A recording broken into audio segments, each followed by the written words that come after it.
शांति। नुमा शाम का समय, नीले गगन से पार अपने वतन में बिंदु बनकर उड़ने का समय होता है। ऐसी वेला में हमारे बीच में पधारे हैं आदरणीय राजयोगी भ्राता राजू जी। हम आपका एक हाथ हिलाकर स्वागत करते हैं, सत्कार करते हैं, अभिनंदन करते हैं। आप बाल्यकाल से ही इस ईश्वरीय ज्ञान मार्ग पर चलते हैं। आप उत्तर प्रदेश के कानपुर के पास एक गांव से निकले ईश्वर के अनमोल रतन हैं। आपका समर्पित जीवन का इतिहास बहुत स्वर्णिम है। अगले ही वर्ष अपने इस इतिहास की आप गोल्डन जुबली मनाएंगे। बाबा ने आपको, जब आप यहाँ समर्पित हुए हेडक्वार्टर में, 4-5 साल तक तो आपको विविध प्रकार की सेवाएं करने का चांस मिला और उसके बाद 76 से बाबा ने आपको विशेष करके निमित्त बनाया मुरली की सेवाओं के लिए। यही कारण है हम भ्राता जी को किस नाम से जानते हैं? हाँ, मुरली वाले राजू भाई जी। तो 76 से आपको ये सेवा मिली। आपने देखा होगा दादियाँ जब मुरली पढ़ती हैं तो उनकी लिपि सिंधी होती है। तो सिंधी लिपि को हिंदी में बनाना और फिर उसको सभी सेवा केंद्रों को पोस्ट करना, ये जिम्मेवारी बाबा ने आपको दी और वो बहुत बखूबी आज दिन तक आप निभा रहे हैं।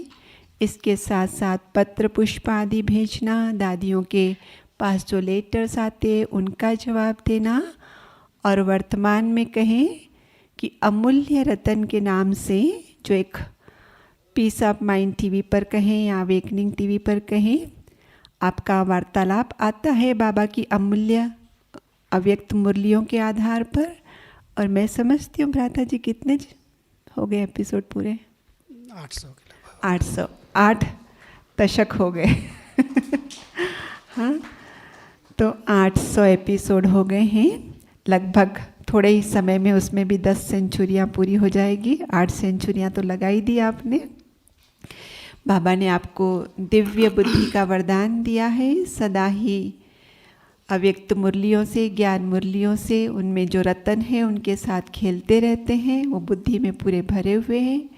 उन्हीं को लेकर आप देश विदेश में सेवार्थ भ्रमण भी करते हैं। तो हम सुनते हैं भ्राता जी से, लाइट माइट से संपन्न पावरफुल बीज रूप स्थिति। आदरणीय भ्राता जी। ओम शांति।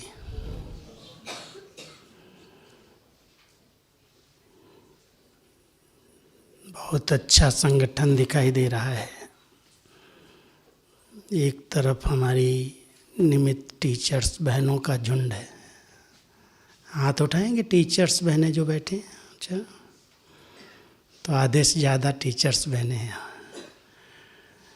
और जो भाई बहनें विशेष मधुबन तपस्या भूमि में तपस्या के लिए आए हैं, जो प्रवृत्तियों में रहते हैं, वो हाथ उठाओ।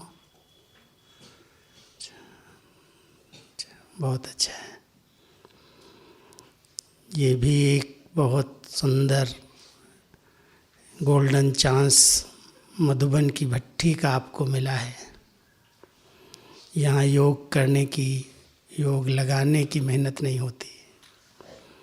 ये बाबा की चरित्र भूमि है। जिधर जाओ कहते हैं तेरे कण कण से तेरी याद आती है। 4 धाम की यात्रा तो आप करते ही हैं, लेकिन बाबा के हस्तों से बना हुआ ये पांडव भवन, जहाँ बाबा रोज सैर करते, नाम तो सुन लिए होंगे। कभी एरोप्लेन में गए हैं? यहाँ पर एरोप्लेन भी है, हवाई महल भी है। और बाबा ने ये दोनों भवन बहुत प्यार से बनवाए। ये बाजू में है हवाई महल, और ऊपर जहाँ झंडा है मरगोल, वो है एरोप्लेन। शिवरात्रि पर हमारी दादियाँ बाबा के व्यक्त होने के बाद वहीं झंडा लहराने जाती थी। बाबा भी साकार में वहाँ झंडा लहराते थे। तो बाबा की ये चरित्र भूमि, कर्म भूमि स्वतः सहज योगी बना देती है। मेहनत करने की कोई ज़रूरत नहीं रहती। आत्मा जितना लाइट माइट संपन्न है, इसका अर्थ तो समझते हैं ना, कोई ऐसा प्रकाश तो नहीं है ना, लेकिन लाइट माना ज्ञान स्वरूप स्थिति। ज्ञान को लाइट भी कहते हैं, रोशनी है। तो जो आत्मा ज्ञान युक्त है, बाबा ने योग का आधार ज्ञान ही बताया है। अगर यथार्थ ज्ञान नहीं है तो योग भी यथार्थ नहीं हो सकता। ठीक है, हम बाबा बाबा कहें, लेकिन एक पहचान से संबंध जुट जाए। बाबा जो है, जैसा है, जहाँ है, उससे मिलन हो, उसकी अनुभूति हो, उससे प्राप्ति हो, उसके लिए ज्ञान बहुत ज़रूरी है। लाइट तो चाहिए ही। तो बाबा ने हम सबको पहले ही लाइट दी कि आप एक आत्मा हैं। एक दिल की महसूसता जो कल बाबा की मुरली परसों सुन रहे थे, बाबा ने महसूस कराया कि आप ये शरीर नहीं, एक आत्मा है। जिसने दिल से महसूस कर लिया कि मैं एक लाइट हूँ, एक एनर्जी हूँ, इस शरीर को चलाने वाली एक चैतन्य शक्ति हूँ, उस स्वरूप में स्थित होते ही बाबा के साथ संबंध जुट जाता है। शरीर में हैं तो शरीर के लौकिक संबंधी याद रहते, और शरीर से न्यारी मैं आत्मा हूँ, इस स्वरूप में स्थित होते हैं तो बाबा से संबंध जुटता, कनेक्शन जुटता, और उस कनेक्शन से जो शक्ति आती है उसको माइट कहते हैं। लाइट और माइट संपन्न योग। जब हम इस शरीर से अलग होकर बिल्कुल देह और दुनिया के सभी वाइब्रेशंस से भी न्यारे बन जाएं, कोई भी बात बुद्धि को खींचे नहीं, क्योंकि कई प्रकार के बंधन आत्मा ने बना लिए। 84 जन्मों में पाठ बजाते बजाते विशेष जब वो देह अभिमान में आई, द्वापर युग से जो पाठ शुरू हुए, उसमें अनेक संबंध बनते गए। संबंधों में बंधन बनते गए, लगाव झुकाव, अनेक प्रकार की रस्सियाँ क्रिएट हो गई। अब संगम युग पर हम बाबा से कनेक्शन जोड़ करके इन रस्सियों को काटते हैं, और जितना ये रस्सियाँ कट जाती हैं देह की, संबंधों की, जहाँ जहाँ बुद्धि संस्कारों में जाए उस रस्सी को चेक करो। जब हम अपने यथार्थ स्वरूप में स्थित होते हैं तो पता चलता है संकल्प की शक्ति किधर जाती है, क्योंकि संकल्प एक बहुत बड़ी आत्मा की शक्ति है। कई लोग इस पर ध्यान नहीं देते, ऐसे ही जो आया वो सोचते रहते हैं,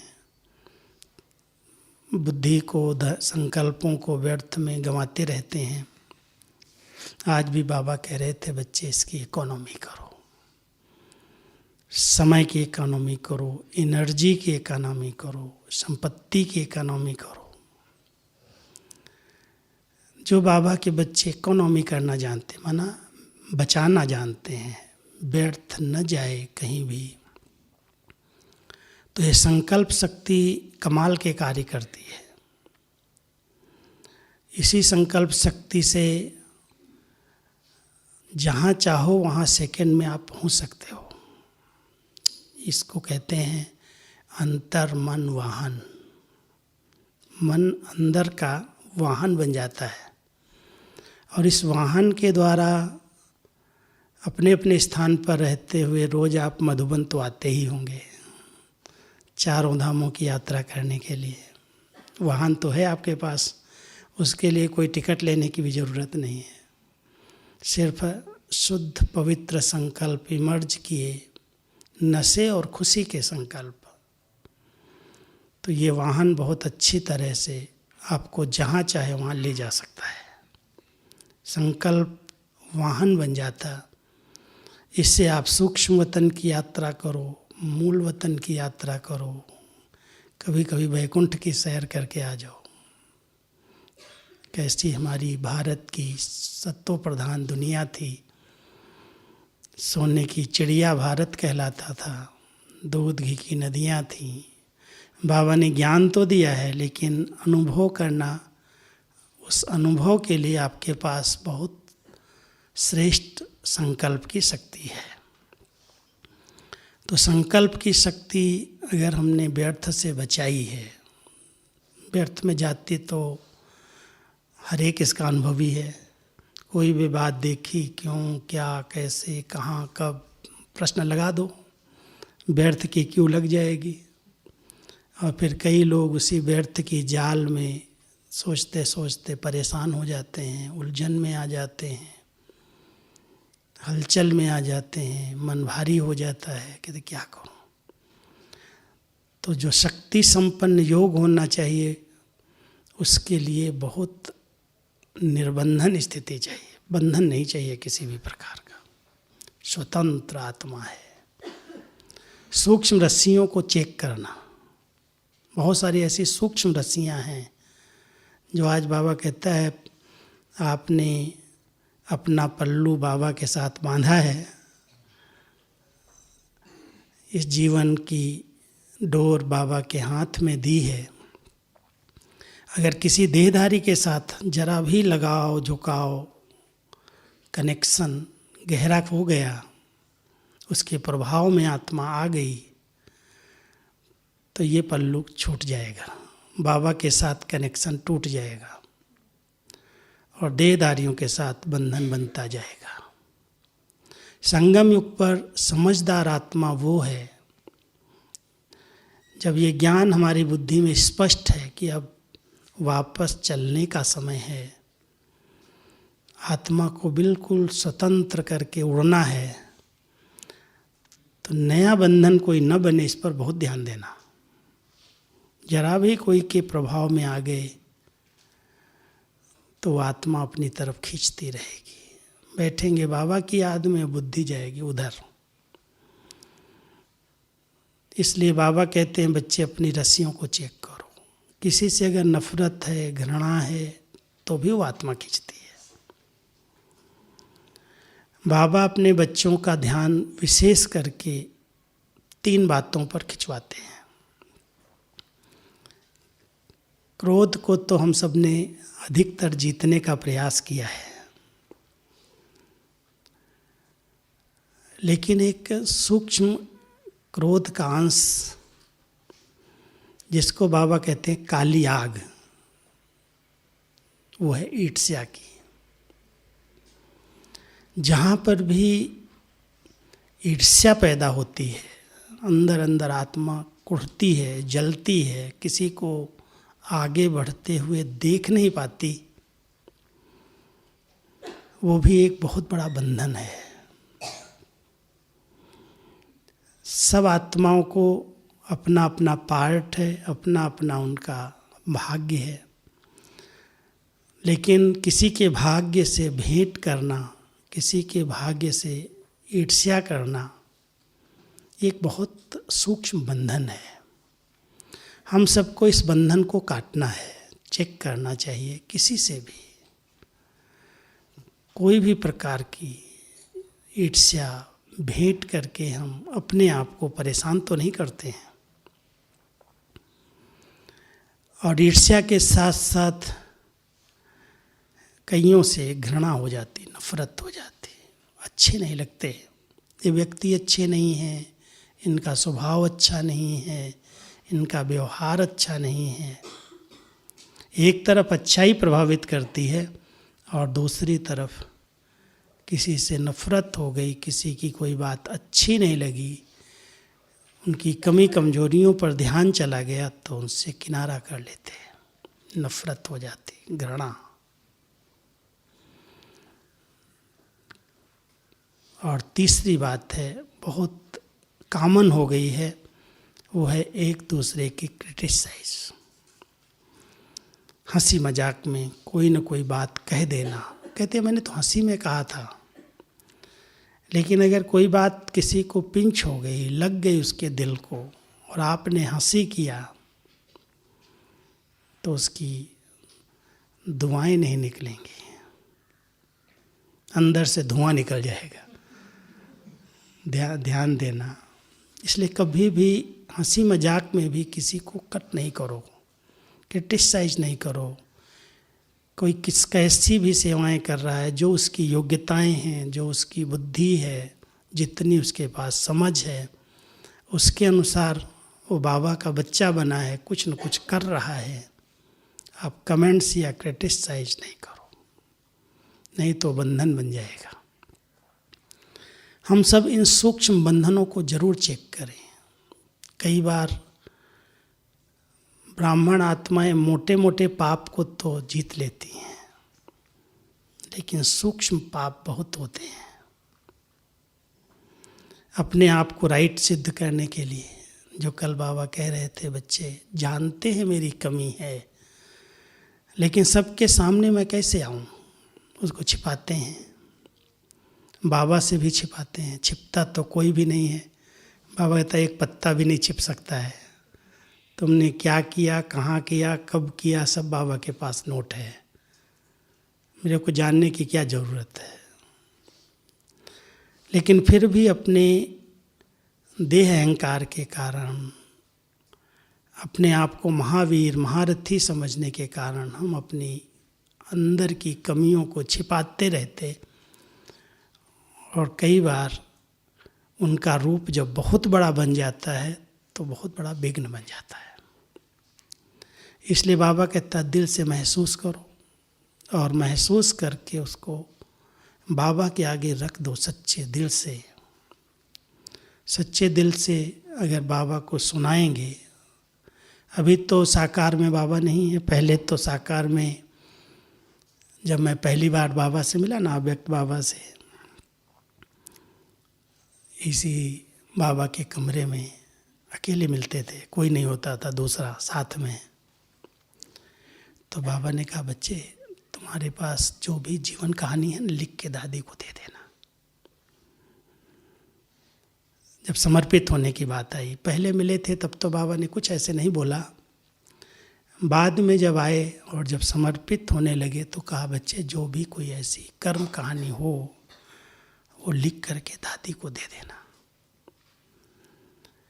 तो मैंने ऐसे सोचा है दादी को देखें, दादी पढ़ेगी या दूसरे कोई पढ़ेंगे, संकल्प तो चलता है ना। क्योंकि कई बार हम सोच लेते हैं कि हमने तो दादी को सुनाया, कई बार वो बात फैल जाती है, वातावरण में आ जाती है। और कई ऐसे बच्चे हैं वर्तमान समय कहते हैं हम किसको सुनाया, आखिर कौन है इतनी बड़ी दिल वाला जो मेरी बात को संभालेगा, संतुष्ट कर देगा, शक्ति देगा, सकाश देगा, कहीं मेरी बातें फैला न दे वातावरण में। इसलिए कोई सच्चाई से बाबा के आगे, दादियों के आगे, बड़ों के आगे आता नहीं है, उसको डर है, उसको भय लगता है। एक विधि आपको बताता हूँ, अगर कोई भी ऐसी गलतियाँ, ऐसे कर्म हो गए हैं या हो जाते हैं, कोई परवश स्थिति है, बाबा जानता है दुनिया में चारों तरफ माया का साम्राज्य है और आत्मा ने बहुत समय इस देह के साथ रहते रहते दैहिक आकर्षण के बंधन में आ गई है। इसलिए कुछ न कुछ अगर भूल हो गई, अवज्ञाएं हो गई, तो बाबा के कमरे में जाओ, अकेले में बैठ जाओ बाबा के आगे और बाबा को बहुत प्यार से ऐसे देखते रहो। भले रूह रियान नहीं करो, बाबा को देखते रहो। आपकी अंदर की बातें बाबा सुनने के लिए सामने आ जाएगा। जो सुनाना चाहो बाबा से सुना करके हल्के हो जाओ। अगर लगता है कि मुझे लिख देना चाहिए, क्योंकि कागज पर लिखने से अंदर की बातें बाहर आ जाती, बाबा के आगे रख दो लिख करके और फिर उठा करके खुद ही आग में डाल के आ जाओ। कोई के धोने की ज़रूरत ही नहीं है जो आपकी बात कोई सुने या पढ़े। लेकिन बहुत सच्चे दिल से महसूस करके अगर हम अपने आप को परिवर्तन करना चाहते हैं, सचमुच उस संस्कार से हम बचना चाहते हैं, तो सच्चाई बहुत ज़रूरी है। और बाबा के आगे स्पष्ट होने से बाबा शक्ति देते हैं, सकाश देते हैं और आत्मा बहुत हल्की हो जाती है। इस बीज रूप स्टेज के लिए हल्कापन और निर्बंधन स्थिति बहुत ज़रूरी है। अगर बीज रूप पावरफुल स्थिति योग की बनानी है तो कोई भी प्रकार का बोझ नहीं चाहिए। आत्मा बीज है, बिंदु है, और उस बिंदु के अंदर जैसे बीज के अंदर पूरा वृक्ष समाया होता है। देखो एक बड़ का झाड़ कितना बड़ा होता है, कितनी टालियाँ, कितना विस्तार होता है। बाबा कई बार मिसाल देते हैं बनन ट्री का, कलकत्ता के अंदर कितने किलोमीटर में फैल गया है। बीज कितना छोटा है, उस बीज में इतना बड़ा वृक्ष समाया हुआ है। आत्मा बीज है और उस बीज के अंदर कुछ नेगेटिविटी भर गई है, कुछ अच्छे संस्कार भी हैं। बाबा तो कहता है बच्चे गलतियों को कब तक नोट करोगे, उनको सोचते रहोगे तो निराश हो जाओगे, उदास हो जाओगे, दुखी हो जाओगे। मेरे अंदर ये है, मेरे अंदर ये भी बहुत बड़ी बीमारी है निराशा की। उमंग उत्साह खत्म हो जाता है, उदास हो जाते हैं। इसलिए बाबा कहते बच्चे आत्मा के अंदर जो विशेषताएं हैं, जो आत्मा में शक्तियां हैं, सूक्ष्म शक्तियां भरी हुई हैं, बीज के अंदर शांति, प्रेम, सुख, आनंद, शक्ति सब कुछ भरा हुआ है। उसके आप मास्टर सागर हैं। उस अनुभव में खो जाओ। सिर्फ बीज माना शून्य में नहीं जाना है, जड़ता नहीं है हमारी। कई बार बीज रूप स्टेज में हम समझते हैं बिल्कुल शून्य में चले जाए, कोई भी दूसरी बातें ना आए, लेकिन अनुभव के संकल्प तो रहेंगे ना। अनुभव तो हो बिल्कुल शांति के सागर के तले में आत्मा चली गई, सुख के सागर के तले में चली गई। उस सुख स्वरूप स्थिति में, उस शांत स्वरूप स्थिति में, उस परमानंद स्थिति में आत्मा बैठ जाए से अपने आप संकल्प इधर उधर के सब बंद हो जाएंगे। लेकिन वो पहले अंदर का नशा, अंदर की खुशी जो उस स्थिति तक पहुंचा दे। जब आनंदित स्थिति होगी, आत्मा एकदम प्योर, शुद्ध, शांत हो जाएगी, तो शांति के सागर में जैसे समा गई, हलचल समाप्त हो गई। लेकिन फिर भी हम अनुभव के संकल्प तो करते हैं कि अनुभव हो रहा है। थोड़ा सा भी ऐसे साकार में आए तो उस अनुभव में खो जाते। बहुत असीम शांति है, असीम सुख है, वो प्यार का एकदम जैसे झरना ऊपर से गिर रहा है। अनुभव तो करते होंगे कई बार, ऐसे बैठ जाओ, ऐसे लगता है जैसे प्यार के सागर में डूब गए हैं, खो गए हैं, समा गए हैं। इसमें कोई भी न देह याद आती, न संबंध याद आते, न जवाबदारियां याद आती, सबसे आत्मा न्यारी हो जाती। पहले चेक करो कोई भी प्रकार का बोझ आत्मा को भारी तो नहीं बना देता है। वैसे भी बोझ जिसके ऊपर हो वो कैसे चलेगा। और बाबा तो अभी चलने की, दौड़ने की बात नहीं करता, अभी तो कहता बच्चे तुम्हारी उड़ती कला होनी चाहिए, क्योंकि समय बहुत कम है और संपन्नता को प्राप्त करना है, संपूर्णता को प्राप्त करना है। इसलिए संपन्नता और संपूर्णता के लिए बहुत फास्ट गति का पुरुषार्थ चाहिए। और फास्ट वही जा सकता है जिसके ऊपर कोई बोझ ना हो। कई प्रकार की जवाबदारियां हैं, टीचर्स के ऊपर भी हैं, हमारे प्रवृत्ति के भाई बहनों पर भी हैं, लेकिन बाबा कहता है बच्चे ये सब जवाबदारियां भी मुझे दे दो। देना आता है? देते हो कि नहीं? दिया है सुरेंद्र भाई? दिया है कि नहीं? अगर सचमुच कोई ने सब जवाबदारियां बाबा को दे दी तो बाबा अपने आप संभालता है, निश्चिंत कर देता है। बच्चे आप चिंता नहीं करो, मैं बैठा हूँ। क्या हम इतना सब हल्के हो गए हैं? किसी भी प्रकार का बोझ नहीं। तब तो कमल आसन पर बैठेंगे। कमल के फूल के ऊपर बैठने के लिए या बाबा की पलकों में बैठ करके उड़ने के लिए कितना हल्कापन चाहिए। इसलिए 3 बातें और बताता हूँ। एक तो बहुत अच्छा बैलेंस चाहिए। बैलेंस हर चीज का चाहिए। जहाँ किसी चीज में आपने अति कर दी, मान लो अति प्यारे बन गए किसी के, तो भी फंस जाओगे। और अति न्यारे बन गए तो किनारे लग जाओगे।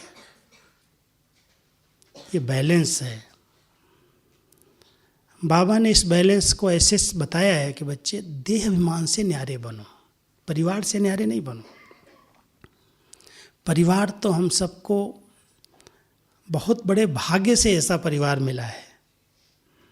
पूरे कल्प में ऐसा परिवार किसी को भी नहीं मिलता जो हम सबको संगम पर मिला है। पूरे कल्प के ऊपर नजर दौड़ाओ, इतना बड़ा, इतना प्यारा, निस्वार्थ भाई बहन का परिवार, जिसमें कोई बंधन नहीं, कोई स्वार्थ नहीं, एकदम परिवार से किनारा नहीं करना। लेकिन परिवार मेरे में फंस न जाए और मैं किसी में न फंस जाऊँ, इस पर ध्यान जरूर देना। कई बार हम सहयोग देते हैं, साथ देते हैं, अधिक मददगार बन जाते हैं, आत्माएं मुझे अपना सहारा बना लेती हैं। कोई मेरे को अपना सहारा बना ले और मेरी तरफ जब बाबा को याद करना, मुझे याद करने लगे, तो ये बंधन बन जाएगा। इस पर बहुत ध्यान देना। इसलिए ये बैलेंस जो है वो न्यारे और प्यारेपन का बैलेंस है। सेवाएं हैं, साथ देना है, मदद करनी है, साथ सहयोग लेना है, लो और दो, मना नहीं है। लेकिन यही अच्छा है, यही सहयोगी है, यही विशेष है। कई बार आत्माएं उस तरफ आकर्षित हो जाती हैं, विशेष प्रभाव पड़ जाता है और ये प्रभाव एक बंधन का रूप बन जाता है। इसलिए ये बैलेंस अगर आ गया, अब देखो बाबा का कितना अच्छा बैलेंस है। प्यार का सागर है। अव्यक्त रूप में भी हम लोगों ने कितनी पालना ली है बाबा की, देखा है कितना मेहनत की है बाबा ने हम बच्चों पर। शाम को 6-7 बजे आना, दादी के रथ का भी कोई ध्यान नहीं, सुबह 7-8 बजे तक बैठा है। क्या स्वार्थ है बाबा का। इतना प्यार लुटाता है, इतना स्नेह दे करके एक एक बच्चे की विशेषता सुनाता है। मैं तो जब बैठता था साथ में पूरा टाइम बैठा हूँ मैं अव्यक्त बाबा के। मैंने 73 से बाबा के साथ बैठना शुरू किया। 72 में आया, दादियों को पता चला कि इसकी हिंदी अच्छी है और बाबा रात भर बैठते हैं और हिंदी में ही सबसे बात करते हैं। तो ईशु दादी मुरली लिखती थी, लेकिन जब मुरली पूरी हो जाती थी तो ईशु दादी कब तक बैठेंगे, 2 घंटा 1 घंटा। पूरी रात बाबा बात कर रहा है, कोई न कोई बच्चे से कुछ न कुछ कह रहा है, बात कर रहा है, मिल रहा है, वरदान दे रहा है। तो दादी ने कहा तुम बैठ सकते हो। हमने कहा हाँ दादी मैं बैठूंगा। 73 से लेकर के 2017 तक जितना समय बाबा साकार में रहे, दादी के तन में। मैं ऐसा 5 मिनट भी बाबा को छोड़ा नहीं। पूरा टाइम बाबा क्या कह रहे हैं, बाबा किससे मिल रहे हैं, एक एक बात। क्योंकि उस समय टेप रिकॉर्ड नहीं थी जो लगा करके हम बाहर चले जाएं, लिखता था मैं हाथ से। उससे मैंने देखा कि बाबा का बच्चों से इतना जिगरी प्यार, इतना मेहनत किया बाबा ने एक एक बच्चे के साथ, वरदान देना, एक एक बच्चे की विशेषताओं का वर्णन करना। हम जानते हैं ये क्या करता है, इसकी चरित्र के बारे में, इसकी जीवन कहानी के बारे में, इसकी कंप्लेंट्स के बारे में मेरे पास ज्ञान है, समझ है। क्या बाबा के पास नहीं है क्या? लेकिन बाबा उसकी कमियों पर ध्यान नहीं देता है। बाबा उसको उड़ा रहा है, चढ़ा रहा है और उसकी विशेषताओं का वर्णन कर रहा है। अरे बच्चे आप ये हो, आप ये हो, ये हो। हम कहते बाबा ऐसे बोल रहा है जैसे बाबा को पता ही नहीं इसकी जीवन कहानी। लेकिन बाबा की शिक्षा देने का कितना वंडरफुल तरीका, उस बच्चे को इतना हाई लेवल पर ले जाना जिसको महसूस हो मेरी ये कमी है, लेकिन कभी उसकी कमियों पर ध्यान डायरेक्ट नहीं खिंचवाया। डायरेक्ट नहीं कह दिया तुम ऐसा है, वो तो दूर चला जाएगा, वो तो आएगा नहीं बाबा के पास समीप मिलने के लिए कि बाबा तो मेरी कमियां देखता है। बाबा ने इस तरह से बच्चों की पालना की। हम सब परिवार में रहते हैं, इतना बड़ा संगठन है, क्या हर एक की विशेषताओं पर ध्यान जाता है? दादी जानकी की बात पास में एक बार गया, मैंने कहा दादी फलाने भाई की बहुत कंप्लेन आती हैं, ऐसा है ऐसा है। कहती क्या करना चाहिए? तो मैंने कहा दादी वो यहाँ रहने के लायक नहीं है, ऐसे बोला। कहते अच्छा बाहर जाएगा तो सुधर जाएगा क्या? यहाँ नहीं सुधर पाएगा, बाहर जाके सुधर जाएगा क्या? मैं चुप हो गया। कहती जैसा है वैसा है, अपने आप जाएगा तो जाने देना, तुम नहीं भेजना, निमित्त नहीं बनना। शुभभावना रखो, सिखाओ, पढ़ाओ, दिखाओ, सब कुछ करो, लेकिन कभी भी उसको ये नहीं कहना तुम यहाँ से चले जाओ। अगर वो बहुत कुछ करेगा, ये भूमि उसको नहीं रहने देगी, अपने आप जाएगा, तुम निमित्त नहीं बनना। बहुत बड़ी दिल है ये, विशाल दिल है, बेहद की दिल है। और इन आत्माओं ने ये बैलेंस रखा। ऐसे नहीं है बहुत अच्छा है तो उससे बहुत प्यार कर रहे हैं, खराब व्यक्ति है तो उससे नफरत कर रहे हैं, उससे बात नहीं कर रहे हैं। बैलेंस था। तो हमारी दादियों ने जो पालना दी वो बैलेंस से दी, कभी भी अपने में फंसने नहीं दिया और खुद भी किसी पर फंसी नहीं। तो न्यारे प्यारे का बैलेंस है, स्वस्थिति और सेवा का बैलेंस है। कई लोग सेवाओं में इतना लग जाते हैं जो अपनी स्थिति पर ही ध्यान नहीं देते, और फिर कोई छोटी मोटी बात सेवा के क्षेत्र में हो गई, कोई ने कुछ कह दिया तो इतना मूड खराब हो जाता है कि बस अब तो मुझे कुछ नहीं करना है। वैराग्य आ जाता है, सेवा से वैराग्य आ जाता है। मेरे को क्यों इसने ऐसा कह दिया, मैं इतनी मेहनत से इतनी सेवा कर रही हूँ। अंदर से आत्मा एकदम डिस्टर्ब हो जाती, मूड खराब कर लेती है, क्योंकि उसने अपनी स्थिति का बैलेंस नहीं रखा। सिर्फ सेवाएं की हैं लेकिन योग नहीं किया, अमृत वेला नहीं किया, मुरली क्लास नहीं किया, अपने को पढ़ाया नहीं, अपने को सुधारने के लिए समय नहीं दिया, सेवा में आके लग गया। कई लोग सेवा में ऐसे लग जाते हैं आकर के, समझते हैं बस सेवा से भाग गए, सेवा से चांस मिल गया, सेवा से समर्पित हो गए, सेवा से बड़ों के नज़दीक आ गए। बहुत अच्छी बात है, लेकिन जब कोई ऐसी बात आएगी, ऐसा पेपर आएगा, अगर उसने अपने को पहले से स्थिति बनाने पर ध्यान नहीं दिया है तो सेवाएं उसको डिस्टर्ब कर देंगी। वो यहाँ का भी नहीं रहेगा, वहाँ का भी नहीं रहेगा। इसलिए हर एक इस बात को बहुत अंडरलाइन करो, सेवाएं करो, तन से करो, मन से करो, धन से करो, जो समय है बाबा के कार्य में लग जाओ, लेकिन स्थिति बिगाड़ करके सेवा नहीं करना। पहले स्वस्थिति, खूब अच्छा पढ़ाओ अपने आप को, एकांतवास करो, कुछ समय बैठ करके मैं जो हूँ जैसा हूँ अपने स्वरूप को देखो। अगर ऐसी स्थिति रहती है बैलेंस वाली, अति कोई चीज़ की अच्छी नहीं है। अति नींद भी अच्छी नहीं है, अति जागरण भी अच्छा नहीं है। कई लोग इस समय सोचते हैं पूरी रात बैठ के योग कर ले। एक बहन है ना, 4 दिन खाना नहीं खाया, बैठ गई जा कर के एकांत में, मेरे को तो बस अभी विनाश होने वाला, अभी समय आ गया, अब मुझे पुरुषार्थ करना है। चौथे दिन इसका ब्रेन पे असर आ गया, डिस्टर्ब हो गई, टेंशन पैदा हो गया, बक बक बक बक बोलने लगी। ये क्या कर रही है तुम? योग कर रही है तुम? ये योग है, ये ज्ञान है, ये समझ है। पूरी पूरी रात जाग जाओ, भोजन नहीं करो, योग करना तो पागल बना देगा। ये बाबा ने नहीं सिखाया है। बाबा ने बहुत अच्छा बैलेंस सिखाया है। बच्चे उठो अमृत वेले, कम से कम शरीर को 5 घंटा 6 घंटा नींद चाहिए।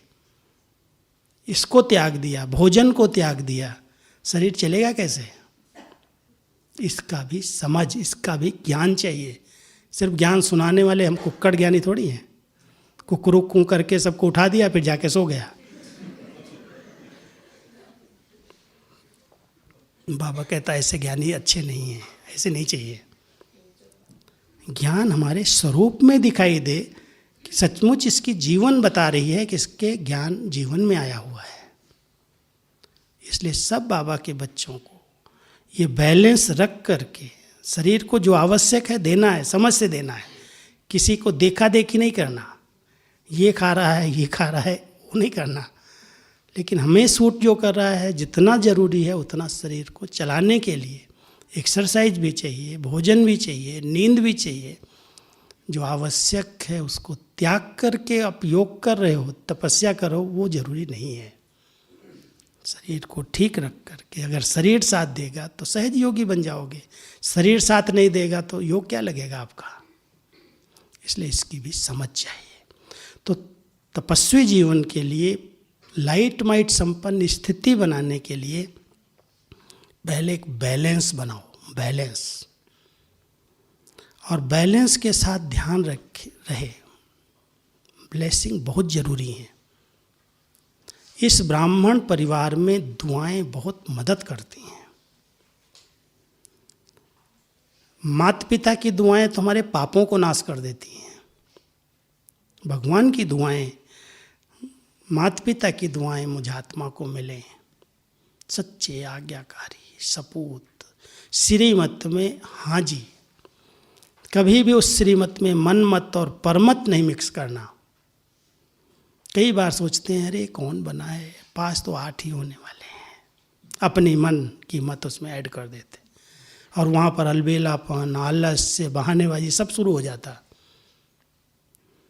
इसलिए माता पिता की अगर ब्लेसिंग्स चाहिए, बाबा की ब्लेसिंग्स चाहिए, दुआएं चाहिए, अमृत वेले उठो, बाबा के प्यार में खो जाओ, बाबा ब्लेसिंग देने लगे, ऐसे आशीर्वाद देगा।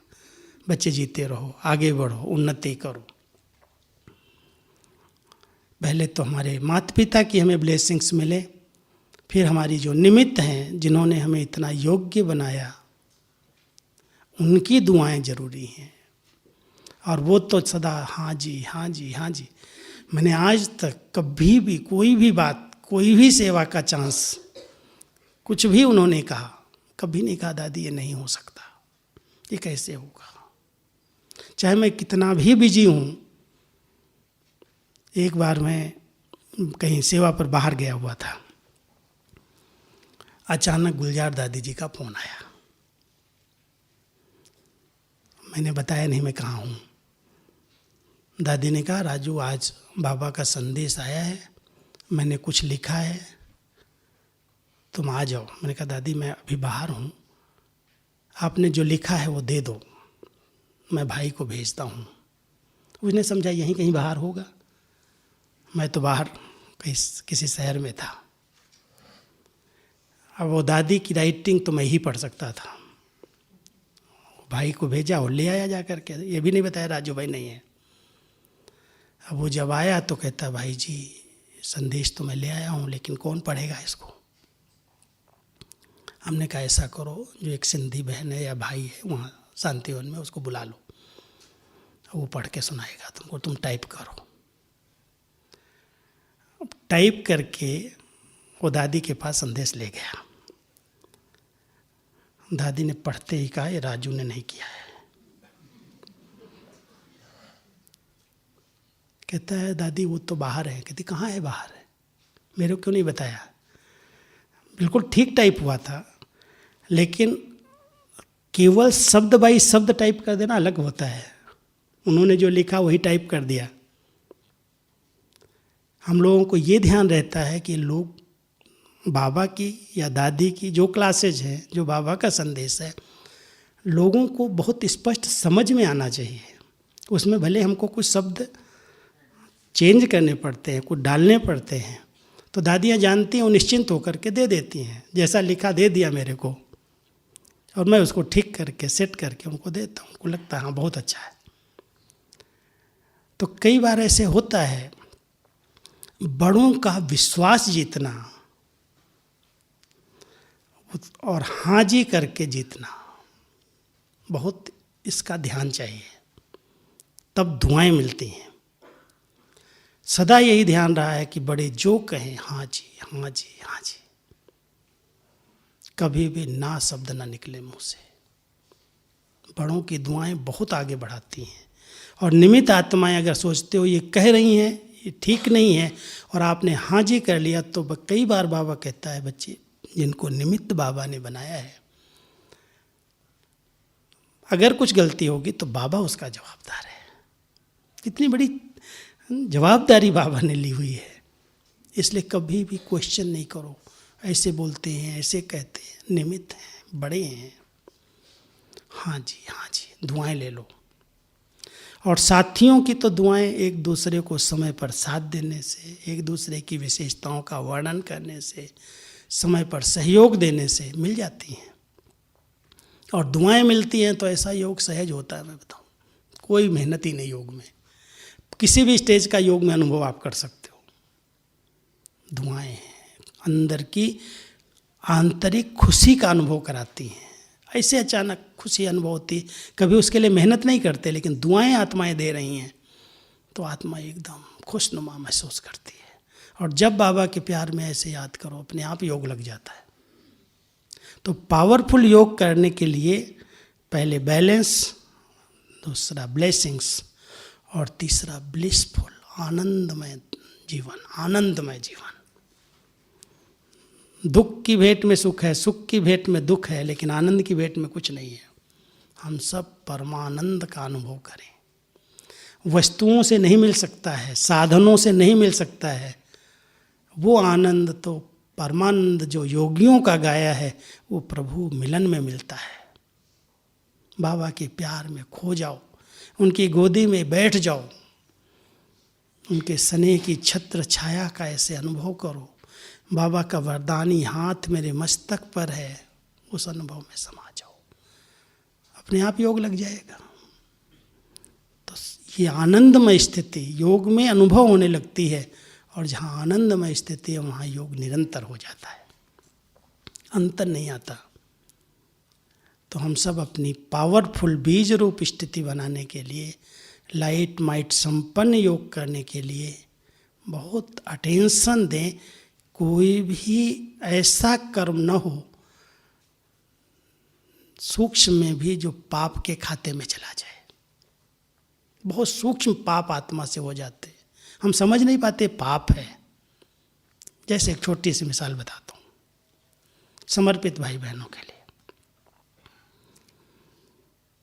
बाबा के घर में बहुत गरीब बच्चों का यज्ञ में सहयोग आता है, दान के रूप में, सहयोग के रूप में, बड़ी भावना से यज्ञ में देते हैं। अगर उस पैसे को यज्ञ में समर्पित भाई बहन व्यर्थ करते हैं, ये बहुत सूक्ष्म पाप बनता है। अगर उसको सही रूप में यूज नहीं कर रहे हैं, उसको सेवा में नहीं लगा रहे हैं, अपने मौज में लगा दिया, अपने सुख के साधनों में लगा दिया, तो ये हिसाब किताब बोझ के रूप में बनता है। ये सूक्ष्म पाप है जो योग लगने नहीं देता। कई कह देते हैं दान का पैसा खाते हो, ये हजम नहीं होगा ऐसे। अगर उस पैसे का सदुपयोग नहीं किया, अगर हमने यज्ञ में अथक होकर के सेवाएं नहीं की, जितना हमने अपने लिए यूज किया उसके कई गुना अगर हमने सेवाएं नहीं की, तो ये बहुत सूक्ष्म हिसाब किताब बन जाएगा, वो बोझ दबा देगा, योग नहीं लगने देगा। इसलिए छोटी छोटी बातें जो सूक्ष्म हो रही हैं, हो जाती हैं, उस पर बहुत ध्यान देना है, तब आत्मा बहुत लाइट हो जाएगी। जब लाइट होगी, योग लगेगा, अपने आप बाबा की शक्तियाँ आएगी, माइट स्थिति बन जाएगी।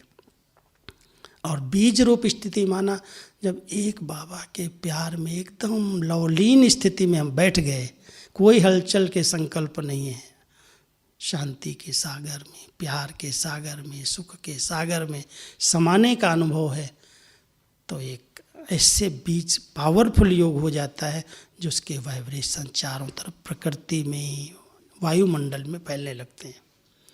एक तरफ आत्मा पावन बनती जाती है, उसके विकर्म विनाश हो जाते हैं, शुद्ध होती जाती है, उसके संस्कार परिवर्तन होते हैं, और दूसरी तरफ बहुत बड़ी बेहद की सेवा होती है।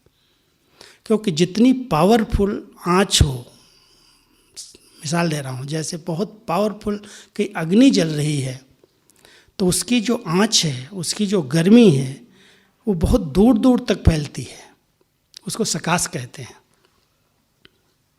जितनी आपकी योग की स्थिति पावरफुल है, बीज रूप की है, एकाग्रचित स्थिति है, उस एकाग्रचित स्थिति के जो वाइब्रेशन हैं वो चारों तरफ वायुमंडल में फैलते हैं।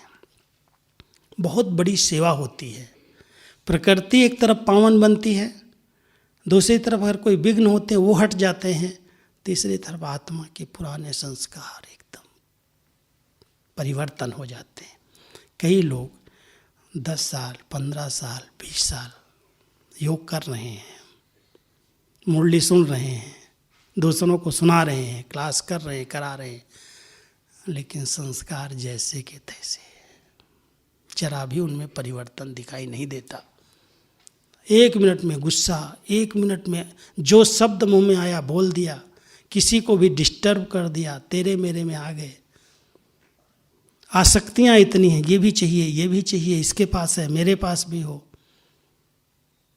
और मोह की रगें तो इतनी सूक्ष्म है, ऊपर से कहेंगे मेरा कोई से मोह नहीं है, लेकिन जब बात आती, पेपर आता है, तो बस दिन रात वही याद आता, वही घूमता रहता सामने।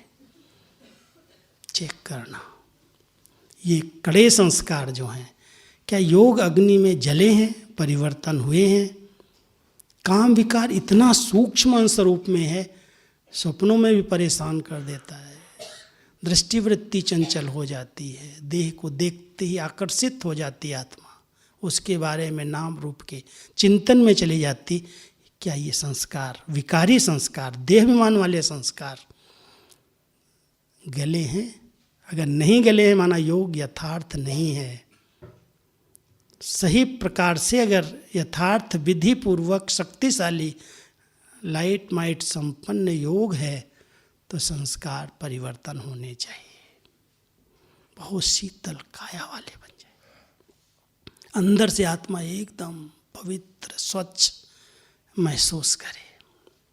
चाहे निंदा हो, चाहे स्तुति हो, चाहे जय पराजय, कुछ भी सीन आ रही है, हलचल नहीं होगी। योगी होए जिसकी समान स्थिति है, ऐसी एक रस स्थिति जिसमें कोई हलचल नहीं। एक रस ऐसे नहीं खड़े हो जाना, स्थिति ऊंचे से ऊंची बन रही है, लेकिन कहीं पर भी वो हलचल में नहीं आती। तो हम सब बाबा के बच्चों को ऐसा योग करना चाहिए। एकदम चले जाओ गुफा में बाबा के साथ।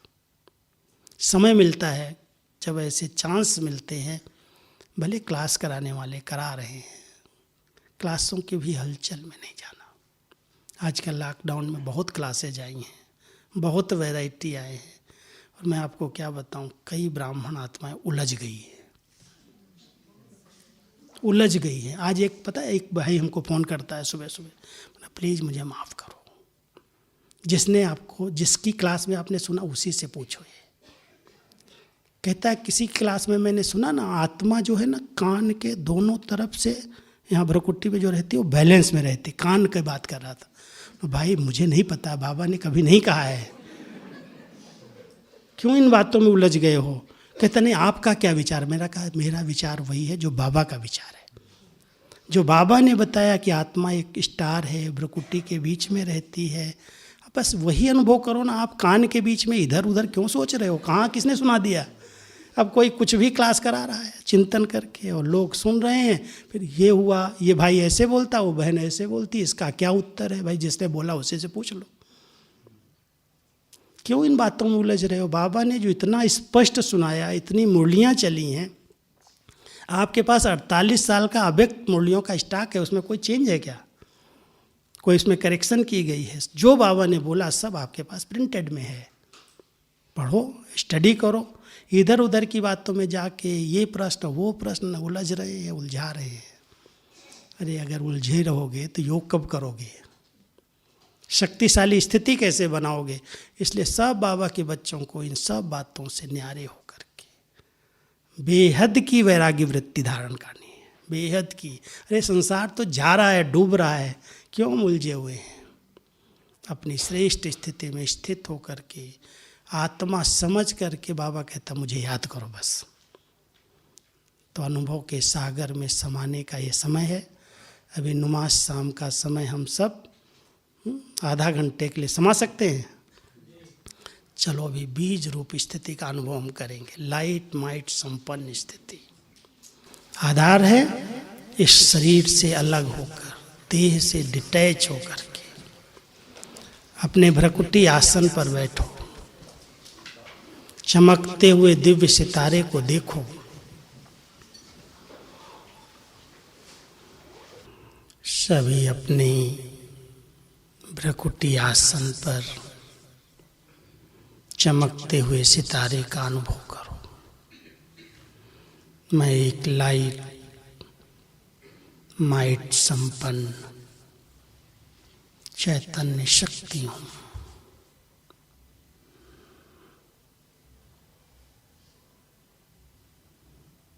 इस सभा में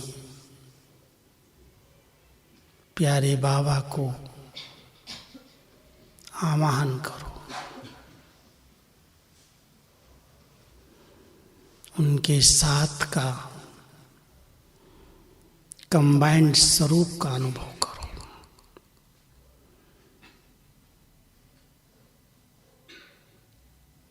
पवित्रता की दिव्य शक्तियों से भरपूर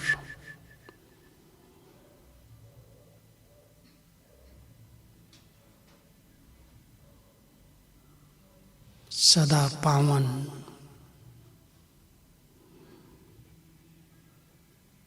परम ज्योति भाव मुझ आत्मा के साथ कंबाइंड है।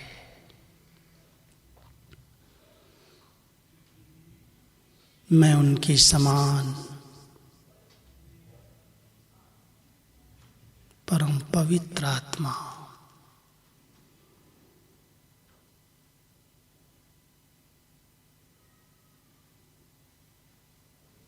उनकी शक्तियों का अनुभव करते इस वायुमंडल में पवित्रता की किरणें बिखेर रहा हूं।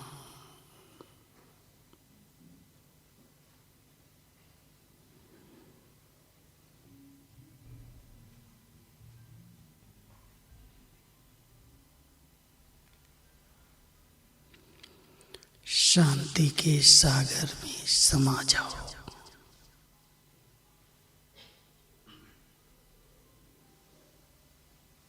शीतलता का अनुभव करो।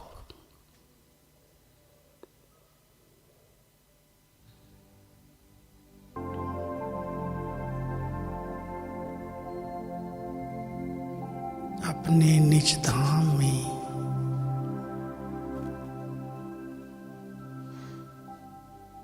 स्वीट साइलेंस होम में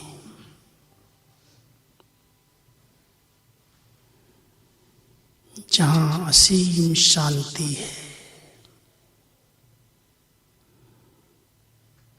किसी भी प्रकार की हलचल नहीं।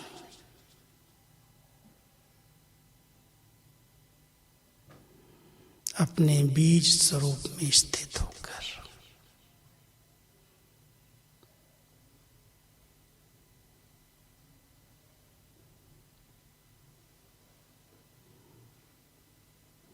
बाबा की सर्व शक्तियों का अनुभव करो।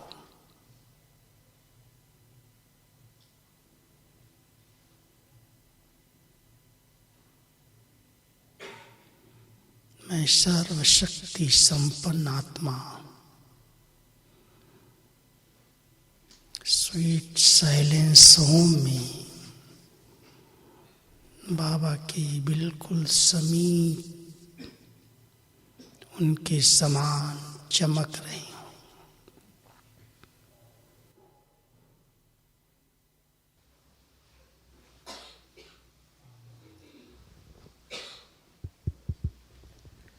तो अवश्य ही सभी ने बहुत सुंदर अनुभूति की होगी। हम एक हाथ हिलाकर भ्राता जी का धन्यवाद करते हैं, शुक्रिया करते हैं, आभार मानते हैं।